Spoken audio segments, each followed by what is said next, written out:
La classification économique des impôts.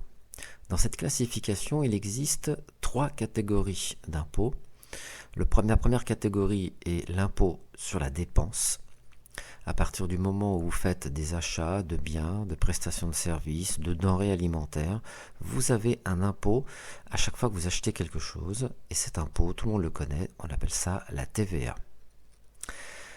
La deuxième catégorie d'impôts concerne les revenus. Donc les revenus de tout le monde, de vous, de moi, des personnes morales, des personnes physiques. Donc on va appeler ça l'impôt sur le revenu.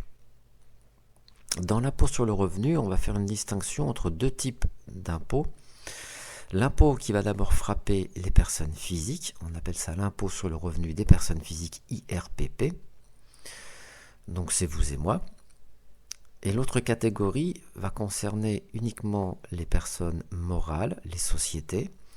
Et ils vont payer un impôt spécifique qu'on appelle l'impôt sur les sociétés ou IS. Et enfin, la dernière catégorie concerne la détention de capital. On va appeler ça l'impôt sur le capital. Et cet impôt sur le capital va aussi être distingué entre 2 sous-catégories.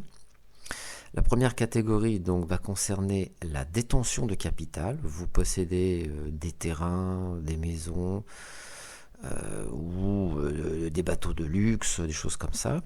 Et l'autre impôt, ça va être l'impôt sur la transmission de ce capital, de ces biens. Donc lorsque l'on parle d'impôt sur la détention de capital, on va appeler ces impôts l'impôt sur la fortune immobilière ou les impôts locaux comme la taxe foncière ou la taxe d'habitation. Si on parle d'impôt sur la transmission du capital, on parlera de droit de succession.